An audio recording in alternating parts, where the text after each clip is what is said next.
Joining us now is CNN Global Affairs analyst Brett McGurk. He's the former White House coordinator for the Middle East and North Africa. The Brett, video it's games really good to see you this morning. You were on last night just as this was beginning to unfold, even before we knew what targets were hit, who was killed, and how far this wave went. You know more about strategy here and the players here than most anyone. What is your view on this Israeli attack on Iran this morning?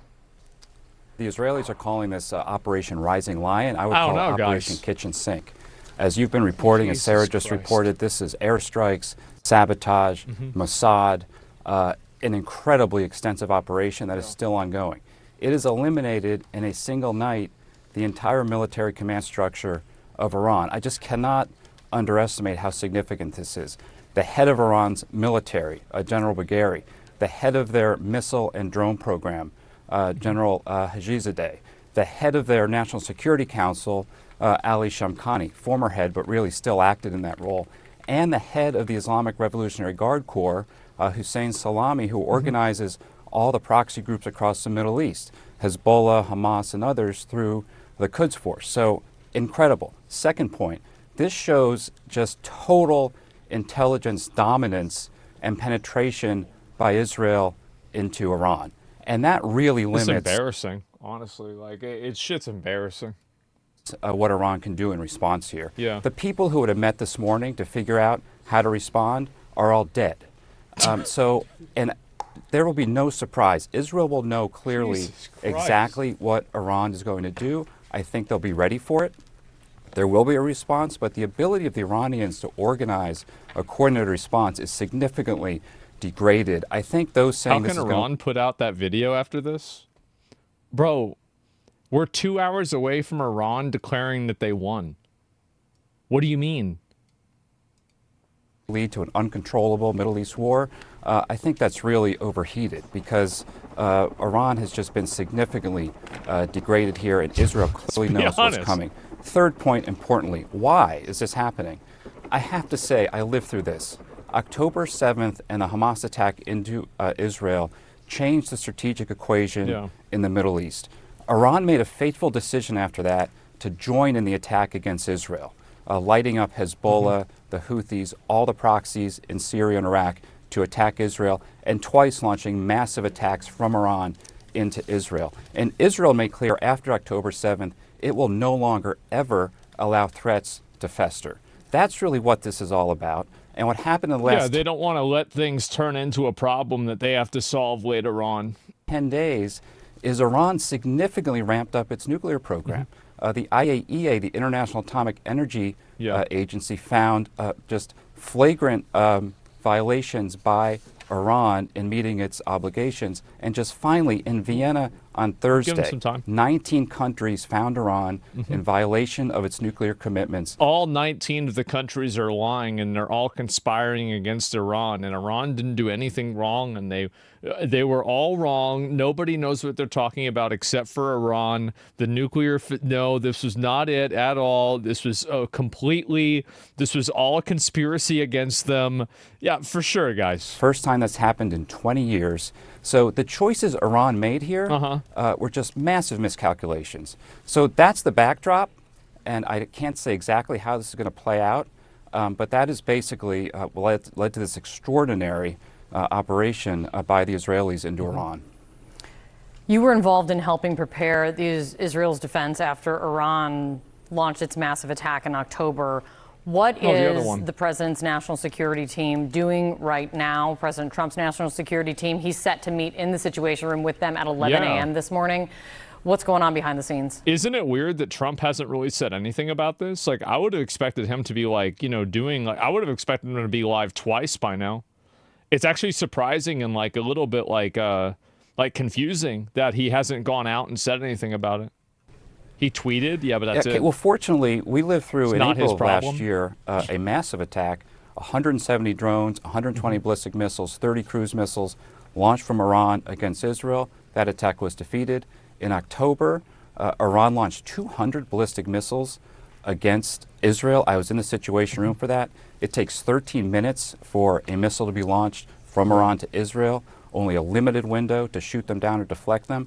The defenses in both those incidents were highly effective. Our military structure through CENTCOM, it's all the same people. They know exactly what they're doing, and I am sure that is all being put in place now. But I have to say, it's going to be very difficult for Iran to organize a response like this. I think they are all probably in bunkers. Well, they don't want to, nobody, I bet probably over there, they're like, who wants to be in charge? Not me. No, bro, like, don't put my picture up there. Fuck that. Waiting for the other shoe to drop. No, I want to be demoted. I'm certain we are getting ready, and we will help defend Israel. I think the president made that clear. That is absolutely right. We are not involved in this direct attack, but we will help defend Israel. New missiles in Iran right now? If I get a few more people confirming it, I'll check over, but right now it's just you spamming.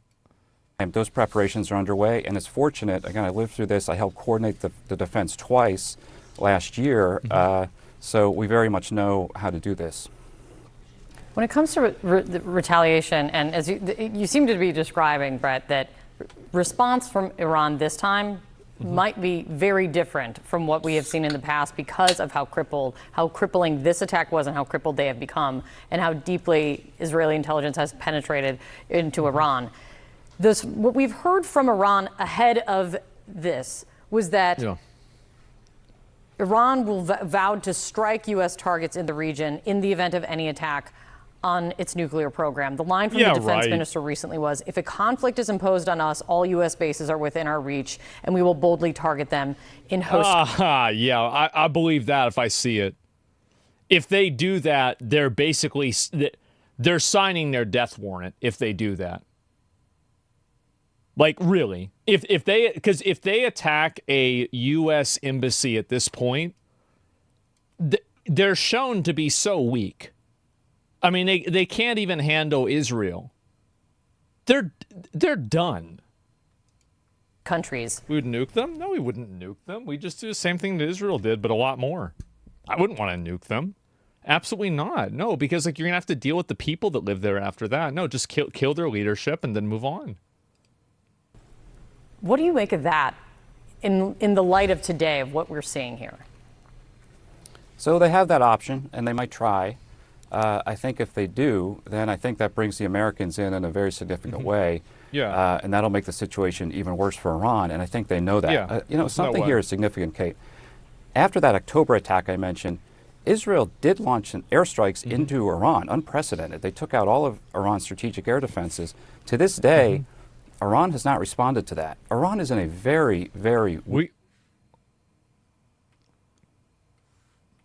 We have that many military in the Middle East right now? Oh my God.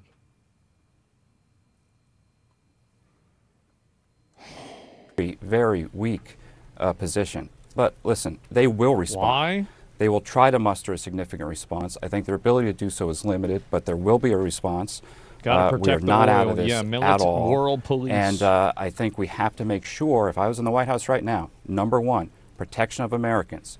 What are our facilities? What are our protections? What are our defenses? That is point number one. Second, helping the Israelis defend themselves against what's coming. Though they did and also having visibility into what the Israelis are still planning, because this is very much ongoing. I would say one final point, Kate, just the nuclear program. This does not take out all of Iran's nuclear facilities, most likely. Iran still has that card. They could try to push rapidly for a nuclear weapon. I think that would be, again, a strategic miscalculation. But well, this they has can't. All their guys are dead. I mean, like, that's not going to happen. I mean, like, there's no way that's going to happen. It's impossible. Ways to go. Yeah. More on the breaking news. Israel is warning it will continue its game-changing assault on Iran after damaging the regime's nuclear and military. So people are saying that they're going to bomb, like Israel's bombing them again now? Is that true? Capabilities.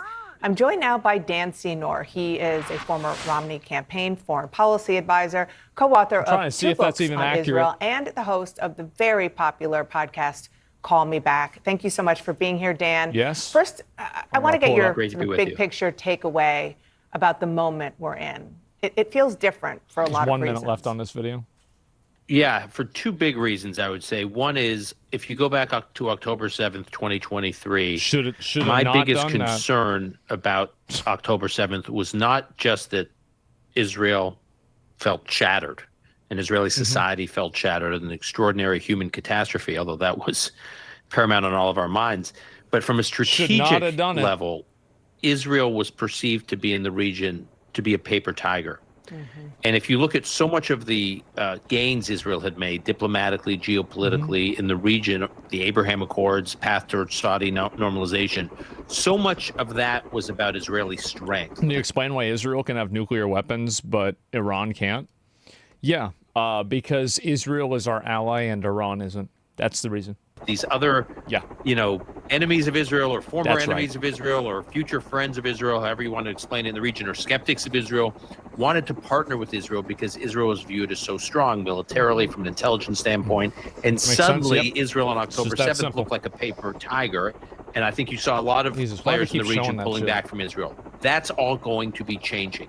And you saw some of that, obviously, with the pager attack against Hezbollah and the way Israel systematically took out Hezbollah and Nasrallah, what Israel has done to Hamas. And now this operation we're witnessing over the last 24 hours, I think you're seeing a transformation in the Middle East and Israel's relationship in the region.